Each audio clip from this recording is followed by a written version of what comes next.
It was just past dawn when the fog rolled down the Rogue River, heavy and low, swallowing the pine-covered banks in gray silence. Two fishermen, Danny Cole and Eric Mendoza, drifted through the mist, their small aluminum boat rocking gently on the current. The world was soundless, except for the slow churn of water and the occasional splash of a distant fish. Then Danny saw it. A glint of red plastic caught between branches, half submerged near the shore. At first, he thought it was a buoy. But when he reached out with his net, the object bobbed to the surface. A waterproof camera, scarred and water-stained but still intact. Eric leaned closer, squinting. "That's not new," he muttered. The lens was cracked, as if something had struck it hard. When Danny pressed the power button, the camera flickered to life, its lead glowing faintly through the grime. They didn't expect it to turn on, and they definitely didn't expect what was inside. The first clip opened with laughter, a young woman's voice, bright and close to the mic, before being drowned out by the rush of water and a single distant scream that made both men freeze. What if this wasn't just a lost camera? What if it was evidence? Or worse, a warning? The men didn't speak for several minutes. Only the gentle sound of the river filled the silence. Eric tried to laugh it off, said maybe it was kids filming a prank, but his voice cracked, betraying what they both felt. Danny turned the camera over, checking for any memory card or label. There, scratched into the plastic, were the faint letters, "J is 2022. The date was 3 years ago. He felt a chill creep up his neck. 3 years ago, that section of river was closed off after a hiker couple went missing. The case was never solved.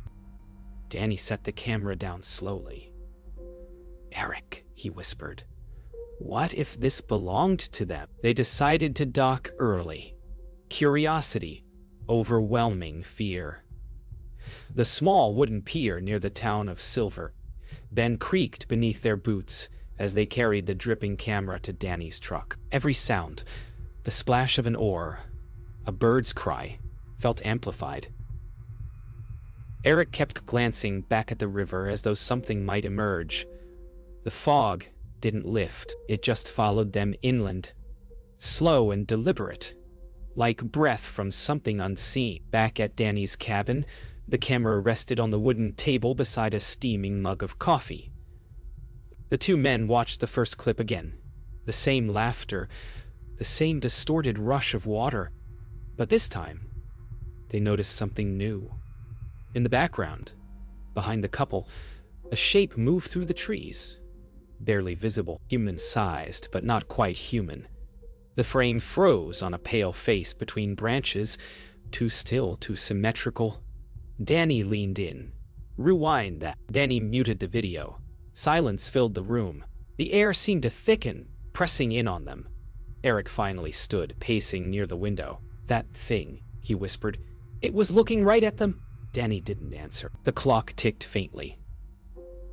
Outside, the river could be heard in the distance. Steady. Endless. Then, faintly, something tapped the glass. Once. Twice. They froze. Rain began to fall by the time they dared play the next file. The sound of drops against the cabin roof mixed with the faint static from the camera's speakers. The footage opened with Sarah and Josh standing by the riverside. She was laughing again, skipping stones, sunlight catching her hair. Everything looked ordinary, peaceful even, but the timestamp showed something odd. It wasn't recorded 3 years ago like they thought. It was dated 2 months ago. Danny froze. That can't be right. The couple had been missing far longer. In the background of the footage, Eric noticed the faint outline of something dark reflected on the water's surface. Tall, motionless, watching them from the opposite bank. Eric rewound the clip, staring harder. "Look there," he said, pointing. The figure didn't move, but as the video played, the reflection in the water shifted closer each time the couple turned away. Danny tried to dismiss it. Maybe an illusion, a trick of the light. But deep down, he felt something crawling in his gut. The camera had been floating for months. Yet the footage was recent. That meant someone or something had been holding onto it until now. They clicked to the next clip. The sound was rough. Wind howling, water rushing louder than before. Josh was behind the camera now, his voice trembling slightly. "You hear that?" he asked Sarah. The lens panned across the trees, and for a split second, something pale darted between trunks. Sarah's expression changed. Confusion, then unease. She turned toward Josh. "We're not alone." The video ended abruptly, mid-sentence, replaced by digital static that hissed like breathing. The fishermen sat in silence. The storm outside grew heavier, wind shaking the cabin walls. Danny felt the weight of what they were seeing. Not just fear, but an unnatural pull, as if the footage itself wanted to be seen. Eric replayed the pale shape again and again, trying to convince himself it was an animal. Each time, the figure's head turned a little more toward the camera. By the fourth replay, its face was looking directly at them. Eric slammed the laptop shut, breathing hard. "We shouldn't have watched that," he whispered. Outside, thunder rolled along the river valley. Danny turned to the window and saw it. Down by the bank, barely visible through sheets of rain, stood a figure half submerged in the current. It didn't move. It didn't need to. The moment Danny blinked, it was gone. Only the ripples remained. The storm eased by morning, but neither of them had slept. The cabin smelled of cold coffee and damp wood. Danny powered the camera on again, against his better judgment. A new file had appeared overnight, one neither of them remembered seeing before. Its name, "Do Not Watch." The clip opened with Josh holding the camera shakily, whispering to Sarah that they needed to leave. Behind them, something moved between the trees, slow and deliberate. Then, for the first time, the camera caught its full shape. Tall, emaciated, its body slick as though soaked in river water. The eyes were black, bottomless, and seemed to shimmer when the flashlight hit them. Sarah screamed, "Run!" The camera tumbled, and the screen went black. Eric backed away from the screen, shaking his head. "That thing. That's not human," he whispered. Danny replayed the frame, pausing on the creature's reflection in the puddles around the couple. But it wasn't there. The reflection showed only the trees. The river watcher cast no reflection at all. The implication made Danny's stomach twist. It wasn't just standing near them. It was attached to the water itself. They decided to call the sheriff. But just as Danny reached for the phone, it rang on its own. One long, piercing tone before cutting to silence. Eric swore under his breath. The lights flickered. From the laptop, a faint distortion began. Not video this time, but a whisper. Slow, drawn out, wet sounding. It wasn't English, but one word repeated through the static, over and over. "Return." The laptop screen glitched and flashed an image of the river, as if the camera were recording again, live. Only this time the boat they'd used that morning was floating empty downstream. Danny grabbed his coat and stepped outside despite Eric's protests. The air was heavy with mist, the river barely visible through the fog. Every sound echoed. Droplets falling from trees, the distant creak of the dock. He scanned the shoreline. Nothing. But then he noticed footprints. Bare, long, leading from the river straight toward the cabin door. The prints ended where he stood. From inside, Eric called his name. Danny turned and saw movement behind the fog curtain, a figure slipping back toward the river's edge. Danny rushed back inside, slamming the door. Eric was pale, trembling. "It's here," he whispered. Danny turned to the laptop. The screen was black again. Then, without warning, the footage resumed, showing the very same cabin from outside. The video zoomed slowly toward the window, where two terrified men could be seen watching the screen. The realization hit like a wave. The camera wasn't replaying the past anymore. It was recording the present. The next file autoplayed on its own. Neither man touched the keyboard. The title on screen read only "Final." The footage opened on a still frame, Sarah's terrified face lit by a flashlight beam, breath fogging in the cold air. Josh whispered that something was in the water. The camera tilted toward the river, showing faint ripples moving upstream, against the current. Then, out of the darkness, a hand broke the surface. Pale, long. It reached for the bank as though trying to climb ashore. Sarah screamed and the lens cut to static. The clip resumed seconds later, but Josh and Sarah were gone. Only the camera remained, recording the empty riverbank as dawn light crept in. Danny's pulse pounded in his ears. They didn't just vanish, he muttered. Eric leaned closer, his voice a whisper. The camera kept recording. He scrubbed through the footage, hours of blank river, static, occasional movement in the trees. Then, at sunrise, something emerged from the water again.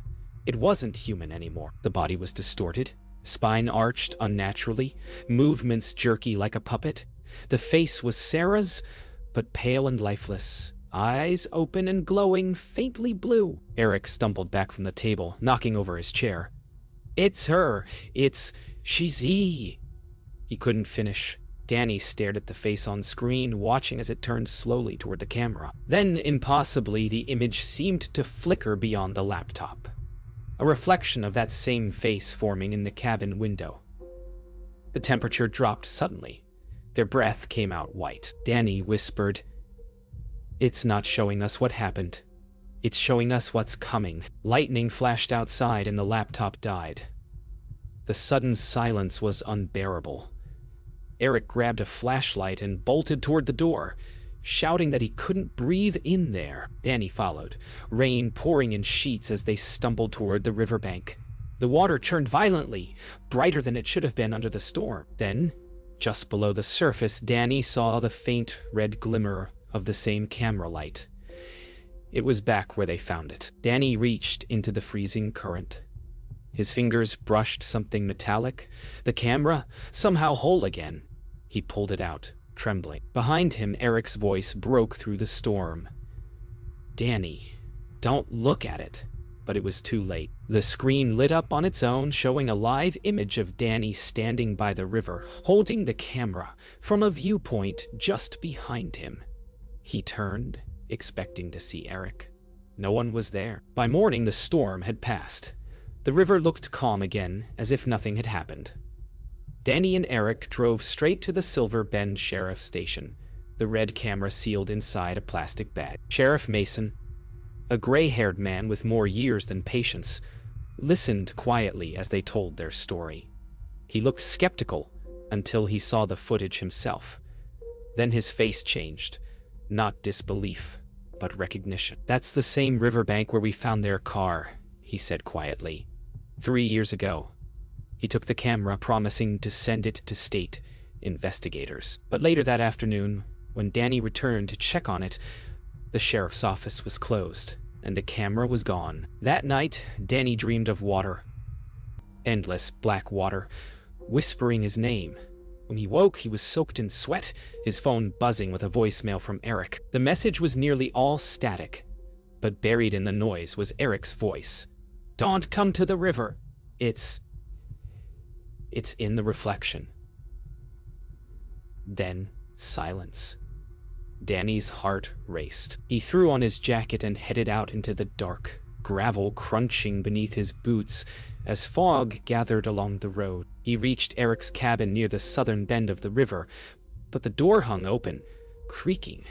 Inside, the air was cold. Eric's fishing gear was scattered across the floor, his jacket still hanging by the door, but no sign of him. The TV played static, and on the screen was a still image of the river, perfectly still, except for faint ripples spreading outward, like something had just surfaced. Danny called his name once. Only the TV answered, a single whisper. "Return!" Danny grabbed the camera from the sheriff's office that night. It had been returned, sitting on the front desk with no note, dripping wet. When he checked the files, a new clip had been added. It showed the sheriff's office interior, filmed from a low angle. The timestamp was the exact time Danny had been there that morning. Sheriff Mason appeared on screen, standing still in the dark, eyes open but lifeless. Danny slammed the laptop shut, panic rising. He knew now. The footage wasn't being found. It was being made. Outside, thunder echoed again. Distant, rumbling. Danny looked toward the river through his cabin window and froze. Floating near the dock was the small aluminum boat they'd used days before, empty except for Eric's jacket lying across the seat. The same red light flickered faintly beneath the surface of the water. He felt drawn to it, his reflection staring back. Except it wasn't moving with him anymore. When he turned to grab his coat, the reflection stayed still and smiled. Danny drove through the foggy dawn to the old library in Silver Bend. He needed answers, and he found them in the town's forgotten archives. Yellowed newspaper clippings told of strange drownings spanning over a century. Always along the same stretch of river, always following sightings of a pale figure in the water. Locals once called it the Watcher of the Bend. One article described a legend. A ferryman who drowned saving passengers after the bridge collapsed in 1894. His spirit, they believed, lingered in the current, warning others before the river claimed them. Danny read the last line aloud. Those who ignore the Watcher's warning are taken by the river. He found a grainy photo from 1923. Fishermen posing beside a riverboat, one figure blurred and faint behind them. Almost invisible. The caption read, "An unidentified man in background." Danny zoomed in. The blurred figure's face was pale, eyes black, mouth closed in a sorrowful frown. The same face he'd seen in the footage.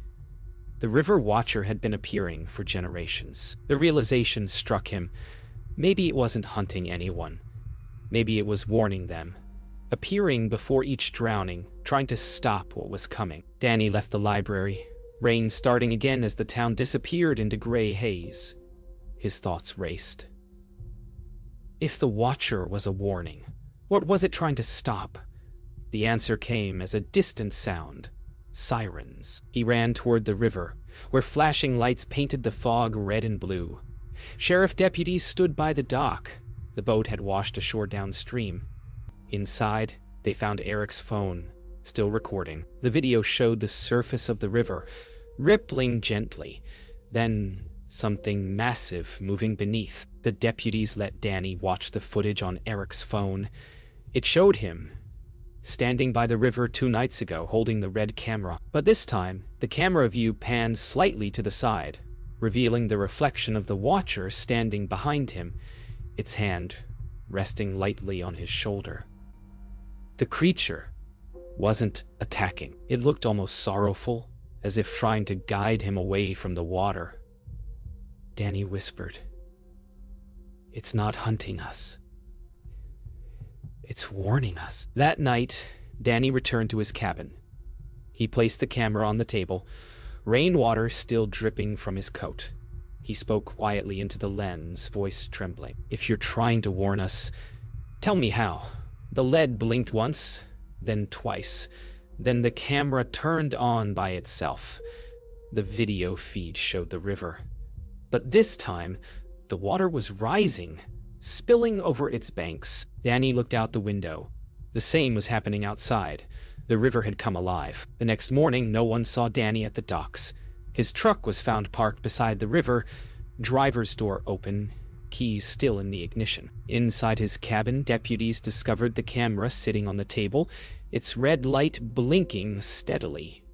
The device had recorded through the night. The footage began with Danny pacing near the window, river flooding in the background.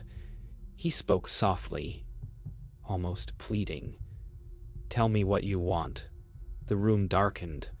The wind outside stopped, and from the corner of the frame, the pale figure emerged. Not menacing, but calm, eyes glowing faintly. It raised a hand and pointed toward the river. In the footage, Danny stepped closer to the figure. "You're trying to save us, aren't you?" he whispered. The creature tilted its head, then turned toward the door. Water began to seep under the threshold, pooling across the floor. The sound of rushing current grew louder until it drowned his voice. Danny turned to the camera one last time. If anyone finds this, don't come here. Don't follow the river. The screen flickered, and the video cut to static. 2 days later, the flood receded. Rescue teams found no trace of Danny. No footprints, no body. Just his truck and an overturned fishing boat downstream. When the footage from the recovered camera was analyzed, one final clip was discovered. It showed a calm river under clear skies, sunlight flickering on the surface. Then, slowly, the lens dipped into the water as if someone were walking forward, carrying it beneath the current. There, for a brief second, a face appeared in the reflection. Danny's, eyes open, expression peaceful. Weeks later, Sheriff Mason filed his report. Case closed, presumed drowned. The town moved on. But then one foggy morning, 2 new fishermen found something caught in the driftwood near the shore. A red waterproof camera, cracked but blinking faintly. Inside were folders marked with new timestamps. The last clip showed the 2 men pulling it from the water. They hadn't even watched it yet. The final frame played without sound. A still image of the riverbank, calm and quiet. Then, for just a heartbeat, the reflection of the river watcher appeared in the water beside the camera, hand raised as if in warning. The screen cut to black, and beneath the silence, one faint whisper bled through the static. The same word recorded over a century ago. Return.